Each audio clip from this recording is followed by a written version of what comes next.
नमस्कार बच्चों, मैं मिशन ज्ञान से रोहित नामा राजस्थान सरकार व वेदांता के सीएसआर इनिशिएटिव ई कक्षा में आप सभी का स्वागत करता हूं। बच्चों हम पढ़ रहे हैं कक्षा 12 की गणित का चौथा अध्याय सारणिक। इसका वीडियो नंबर 15 हम पढ़ेंगे। बच्चों इसमें पढ़ेंगे विविध पृष्ठमाला के प्रश्न नंबर 13 से लेके 15 तक, 13, 14, 15। आशा करता हूँ पहले आपने ट्राई कर लिए, क्योंकि बच्चों मैंने तुम्हें हमेशा बोला है इस पूरी प्रश्नमाला में 4.2 प्रश्नमाला शुरू करने से पहले जो हमने एग्जाम्पल्स वाला वीडियो किया उससे टफ और उससे अच्छे क्वेश्चन इस पूरी प्रश्नमाला में है ही नहीं। यदि आपने दिल से उस वीडियो को देखा है तो आपको आगे कोई समस्या नहीं आने वाली। और मुझे पता है केवल आप अपने सॉल्यूशन और मेथड मैच करने के लिए आप अपना वीडियो देख रहे हैं। आपने पहले ट्राई कर लिया, और अगर ट्राई नहीं किया तो पहले ट्राई कर लो, ठीक है। प्रश्न नंबर 13 बच्चों, 3 कोटि का सारणी इसका मान हमें निकालना है, ठीक है। हम डायरेक्ट भी किसी भी पंक्तियाँ किसी भी स्तंभ को पकड़ लें, उसके सापेक्ष हम प्रसार कर दें तो भी आंसर आ जाएगा।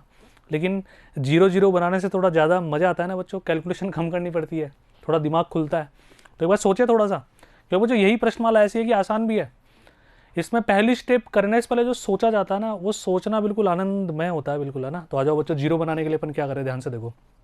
सबसे पहली बात बच्चों देखो, ये हमारा R1 है, ये R2 है और ये R3 है। अब आप बोलोगे सर आपने इसमें स्तंभों को क्यों नहीं देखा, पंक्तियों को क्यों देखना चाह रहे हो आप? क्योंकि बच्चों ध्यान से देखो, जब मैं R1 में से R2 घटाऊँ तो ए से कैंसिल होगा, 1 बचेगा ना, आसान तो होगा। ये B से B कटेगा, C से C कटेगा, 0 बच जाएगा, है ना। तो एक बार स्टार्ट करेगा। आओ बच्चों, R1 को हमने चेंज किया R1 माइनस R2 करके, इसको करते हैं एक बार, है ना। चलो R1 के प्रत्येक अवयव में से R2 का प्रत्येक अवयव घटाओ, संगत है ना। A से A गया बच्चों, 1 बचा। B से B गया, अब R1 में से R2 घटा रहे हो तो माइनस का 1 बचेगा, और ये बच्चों कितना बचा, 0 बचा। R2 को ऐसे कैसे रहने दो, इसको बाद में देखते हैं। हालांकि तुम कर सकते हो, देखो अभी R2 और R3 में कोई चेंजेस नहीं हुए हैं। हम एक काम करें बच्चों, ध्यान से देखो, A से A घटा दोगे 0 आ जाएगा ना। R2 को चेंज किया R2 माइनस R3, मतलब पहले से फिक्स नहीं होता, अपने आप पेन चलाओगे तो रास्ता दिखता चला जाएगा। बस जहाँ तक का तुम्हें रास्ता दिखाई दे रहा है ना, वहाँ तक पेन तो चलाओ तुम, आगे अपने आप तुम्हारा दिल तुम्हारा दिमाग दोनों तुम्हें ऑर्डर दे देंगे, अब बेटा ऐसा कर, है ना। ये आ गया। अब ध्यान से देखना बच्चों, है ना।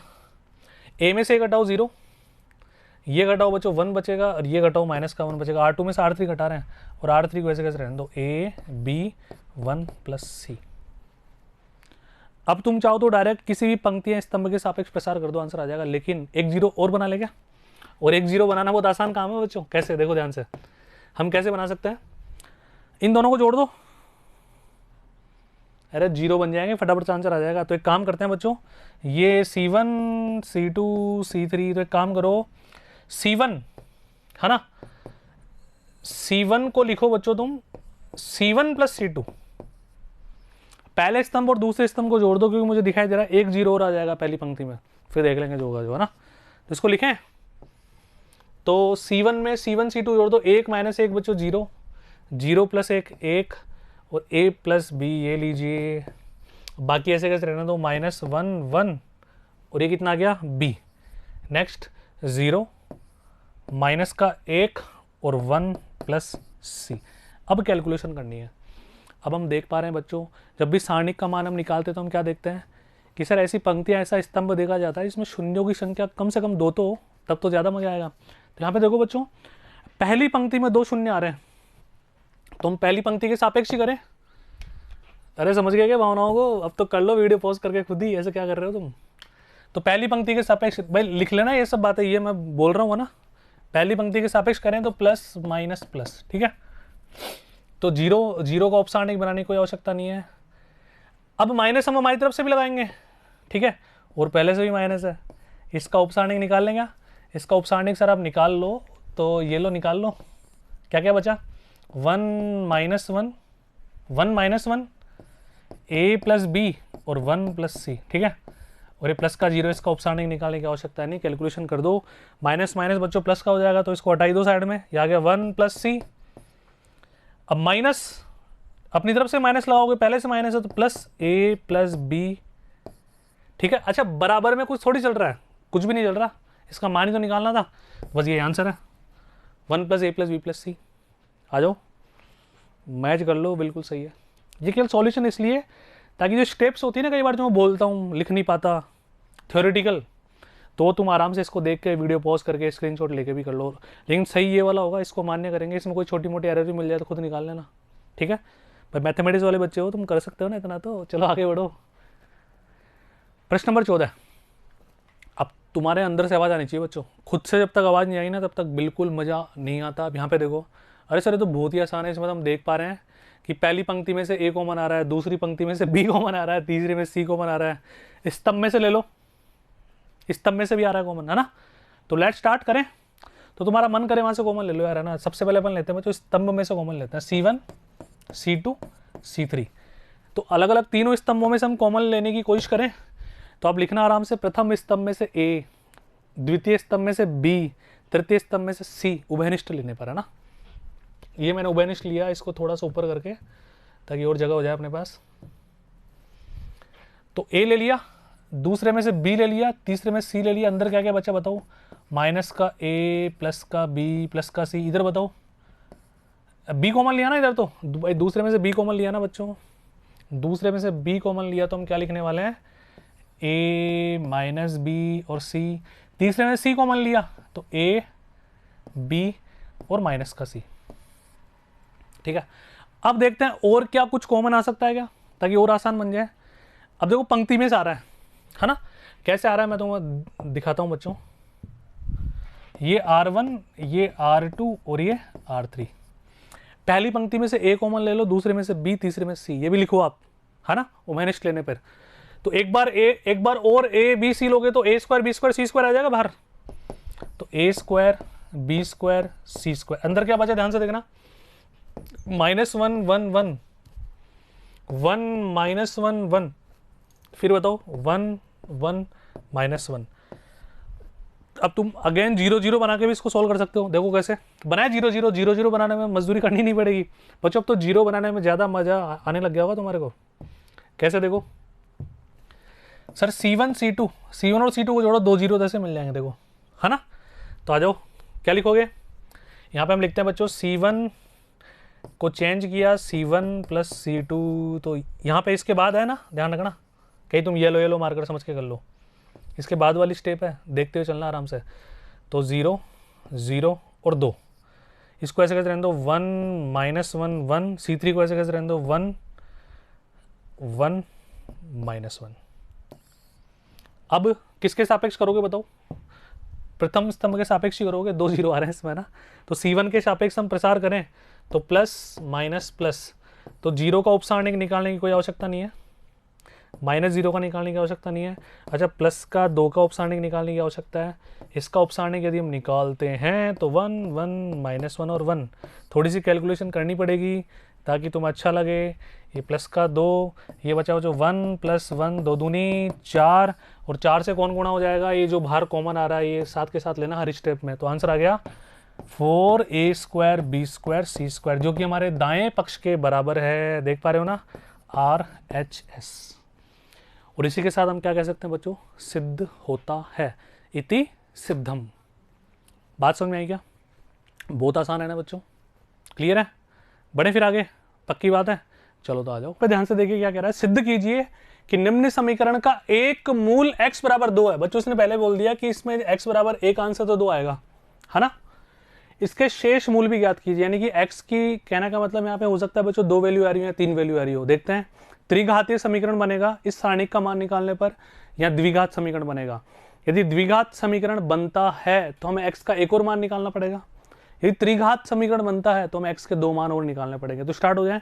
तो बच्चों देखो, सबसे पहले जब भी इस तरह की सारणी हम देखते हैं अजीब सी, तो हमें क्या लगता है कि हम पहले कुछ संक्रियाएं लगाएं ताकि किसी पंक्ति या स्तंभ में 2 शून्यों की संख्या आ जाए, तो वैसे हमारा काम आसान हो जाएगा।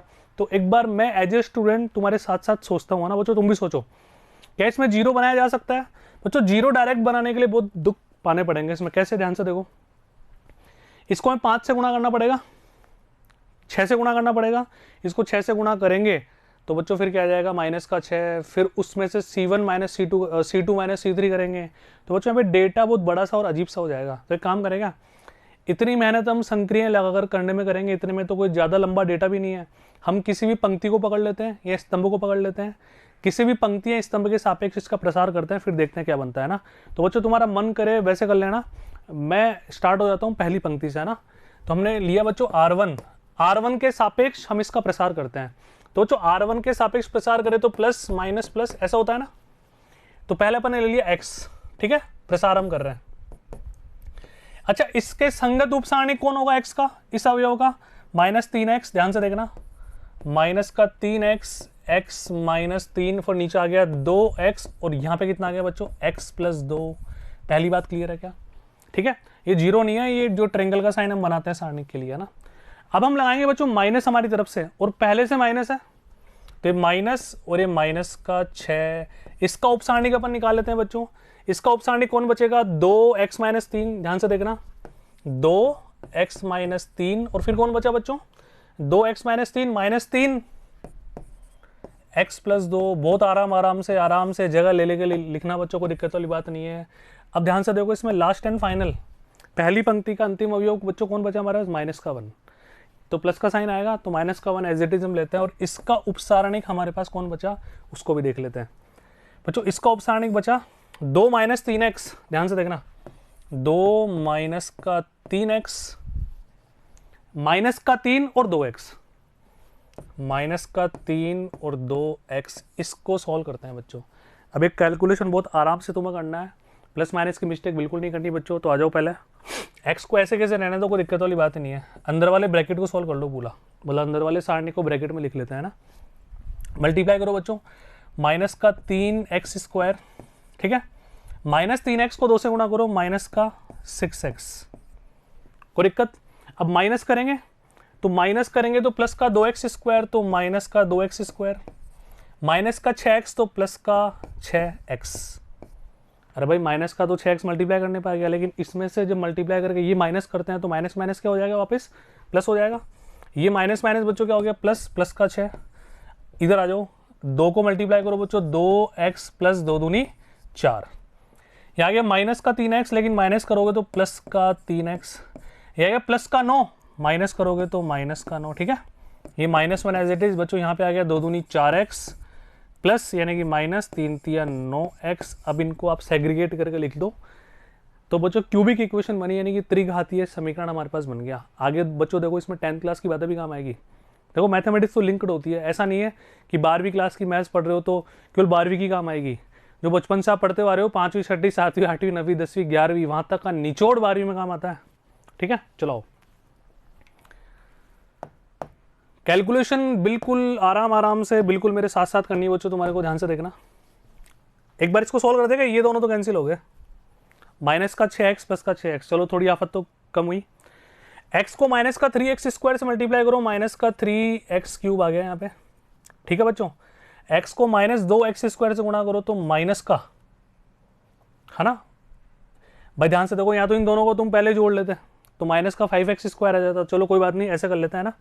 तो माइनस का बच्चों कितना आ गया, माइनस का 2x³ भाई बच्चों। माइनस का 3x² को मल्टीप्लाई किया x से, माइनस का 3x³, माइनस का 2x² को मल्टीप्लाई किया x से, तो माइनस का 2x³। हालांकि यहाँ पर हमने एक स्टेप ज़्यादा कर दी, तुम समझदारी रखना थोड़ी सी, दोनों को ऐड करके डायरेक्ट कर देना ना। चलो आगे बढ़ते हैं, आगे आ जाओ जी। 6 दूनी 12x, ठीक है, प्लस 6 चौक 24, 6 तिया 18x और -9 छक्की 54, 54। यहाँ पे आ जाओ, माइनस का 4x और प्लस का 9x। अब सेग्रीगेट कर लेते हैं बच्चों। अब देखिए बच्चों, x की पावर 3 वालों को साथ साथ लिखते हैं, x की पावर 2 वालों को साथ साथ, x वालों को साथ साथ, और जो कांस्टेंट अचर संख्या है उनको साथ साथ अपन हल करके लिखते हैं। ध्यान से देखो बच्चों, x³ के दोनों आ रहे हैं तो माइनस का 5x³, ठीक है। आगे देखो बच्चों, x वालों को जोड़ो, 12 और 18 30, 30 में से 4 गया तो 26, 26 और 9 35x, 35x, ठीक है। अकेले कौन कौन है, 24 और 54 बच्चों। 54 में 24 गया तो कितना बचेगा, साफ साफ है, 4 उधर से घटाओ, 20 इधर से घटाओ तो बच्चों 30, यानी कि माइनस का 30 बराबर 0। अब हमें पता है बच्चों, किसी भी समीकरण को हल करते समय यदि बड़ी घात वाले के पास, अधिकतम घात वाले के पास ऋणात्मक साइन होता है तो वो इरिटेट करता है ना, उसको देखकर इरिटेशन होती है थोड़ी सी। तो इसमें से कुछ कॉमन आ रहा है क्या, तो माइनस का 5 कॉमन ले लो, तो क्या बचेगा बच्चों, x³, ठीक है, माइनस का 7x और प्लस का 6 बराबर 0। इसको हमें हल करना है बस। अब सभी बालक बालिकाएं 10वीं क्लास में जाएंगे और देखेंगे क्या कुछ तुम्हें याद आ रहा है, फ्लैशबैक। त्रिघातीय समीकरणों को भागफल विधि से हल करना कुछ याद आ रहा है क्या बच्चों? इसमें एक मान हम हमारी तरफ से रैंडमली रखा करते थे, तुक्के से। x बराबर 1 रख के देखा, -1 रख के देखा। यदि x बराबर 1 सेटिस्फाई कर रहा है तो इसका एक गुणनखंड होता था x-1, फिर इसमें x-1 का भाग देते थे, फिर एक द्विघात समीकरण और निकल के आता था। कुछ याद आएगा? याद आ रहा है? बिल्कुल, मुझे पता है याद आ रहा है तुम्हारे को। अब इसमें दुख पाने की जरूरत नहीं है। हमारे प्रश्न ने पहले ही बोल दिया, देखो ध्यान से, हमारे प्रश्न ने पहले ही बोला कि x बराबर 2 इसका एक मूल है। यानी कि बच्चों यहाँ पर x बराबर 2 रखने पर 200% सेटिस्फाई करेगा। यदि नहीं कर रहा तो आपने कोई ना कोई कैलकुलेशन मिस्टेक कर दी। अब x बराबर 2 रखने पर 0 हो रहा है, तो इसका मतलब x-2 इसका एक गुणनखंड होगा। बोलो हाँ या ना? अब x-2 यदि इसका गुणनखंड है तो इसमें मैं भागफल विधि से x-2 का भाग दूं, तो जो भी भागफल आएगा वो द्विघात समीकरण होगा। उस द्विघात समीकरण को और हम सोल्व कर लेंगे शीघ्राचार्य विधि से, गुणनखंड विधि से। x के 2 मान और हमारे पास आ जाएंगे। अब जो मैंने बोला वो यदि आपके समझ आया तो आप वीडियो पॉज करके ट्राई करो, देखो मत तो ट्राई करो, कोशिश करो, नहीं आएगा तो वीडियो देख ही लो। घर की बात है, गुरुजी पूरे तुम्हारे हाथ में बच्चों, मतलब पूरा कंट्रोल तुम्हारे हाथ में है। अगर तुम मोबाइल में देख रहे हो तो तुम 20 बार देखो, 10 बार देखो, जहां मर्जी करे पॉज कर दो, क्या फर्क पड़ रहा है ना। पर बिना पेन चलाए कुछ मत करो बच्चों ना। अब यहाँ पे अपन रखते हैं x बराबर 2 एक बार। बच्चों देखो 2 का क्यूब 8, ठीक है, 2 रखोगे तो -14 और -6 + 6 0 सेटिस्फाई कर रहा है। यानी कि इसका एक गुणनखंड x-2 होगा ही होगा। अभी मैंने बोल दिया ना आपको लिखना है। देखो ये तो मैंने तुम्हें पहले ढंग से एक बार में समझा दिया कि एग्जामिनर को आपको केवल लिखकर समझाना है। यहाँ पर मैं बोलकर भी समझा रहा हूँ, तो आधी बातें मैं बोल रहा हूँ, लिख नहीं रहा, क्योंकि मुझे पता है मुझे देख भी रहे हो, सुन भी रहे हो, मेरा लिखा हुआ भी देख रहे हो, मेरी भावनाओं को भी समझ रहे हो। वहाँ पर केवल आपकी भावनाओं से कोई मतलब नहीं है एग्जामिनर को, केवल आपका लिखा हुआ देखेगा। तो आपको यहाँ पर लिखना है x बराबर 2 रखने पर ये संतुष्ट होता है, क्योंकि मैंने तो समझा दिया ना तुम्हारे को, अपनी भाषा में सॉल्यूशन लिखना है। अब तो समझो यार, है ना। तो x-2 इसका एक गुणनखंड है, तो x-2 का इसमें भाग हम देते हैं ना। तो बचपन की बातें याद है क्या? x³ - 7x प्लस का 6 डिवाइड करते हैं, कुछ याद आया? तो x² बचा। अब x² को दोनों से गुणा कर दो, x³ माइनस का 2x², फिर हम साइन चेंज करते थे, ये माइनस और ये प्लस कैंसिल, तो प्लस का 2x² माइनस का 7x प्लस का 6। फिर बच्चों पहले से डिवाइड करो, तो प्लस का 2x मल्टीप्लाई करो बच्चों 2x², ठीक है, माइनस का 4x, इसको ऊपर ले जाओ, थोड़ी सी और जगह करते हैं। वापस बच्चों हमने क्या किया, -4x आ गया, ये माइनस और ये प्लस घटाने पर, तो माइनस का 3x प्लस का 6। वापस x में 3x में x से डिवाइड करो, माइनस का 3 बचा यहाँ पे, माइनस के 3 को दोनों से गुणा कर दो, माइनस का 3x। ये मैं इस तरह समझा रहा हूँ कि तुम आती है पहले से। अब बच्चों भागफल विधि समझाने थोड़ी बैठूंगा, तुम 12वीं क्लास के मैथ्स के बच्चे हो, है ना। माइनस का 3x और प्लस का 6, इसका मतलब ये प्लस और ये माइनस, ये कैंसिल, शेषफल बचा 0। इसका मतलब बच्चों भागफल रिमाइंडर थ्योरम, शेषफल प्रमेय हमारी क्या कहती है? क्या कहती है जल्दी से बता दो, जल्दी से, तुम सबको पता है। दिस मल्टीप्लाई दिस बराबर दिस, आता है ना ऐसा कि इन दोनों को गुणा करो, इसके बराबर आ जाएगा, प्लस शेषफल जो कि 0, कोई फर्क ही नहीं पड़ेगा। तो बच्चों अब हमारे पास इसके जो गुणनखंड हमने किए ना, वो क्या आगे ध्यान से देखना, x-2, ठीक है, और x² प्लस 2x-3, ये भी किसके बराबर है? 0 के बराबर है।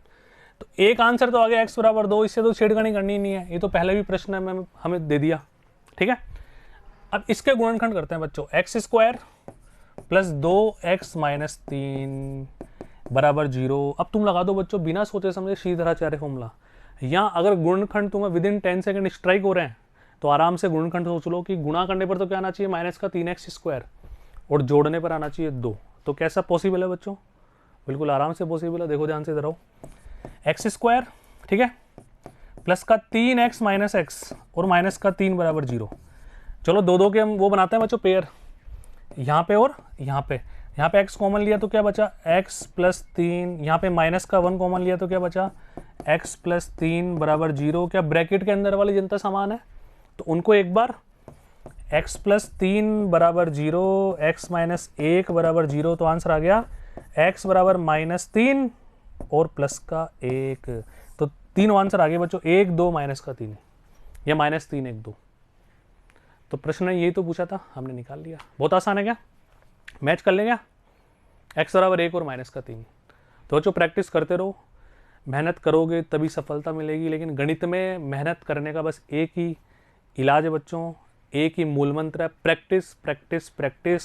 आपको कॉन्सेप्ट समझने के बाद खुद से ट्राई करना ही करना पड़ेगा। जब तक सॉल्यूशन की स्टेप्स तुम्हारे अंदर से आवाज के फॉर्म में नहीं आ रही, बेटा ये लगा अब ये कर वो कर, तब तक पार बिल्कुल नहीं पड़ने वाली। जहां तक का रास्ता दिखाई दे वहां तक पेन चलाओ, आगे का रास्ता पेन चलाने के बाद अपने आप दिखाई देगा। तो बच्चों मिलते हैं अगले वीडियो में, धन्यवाद।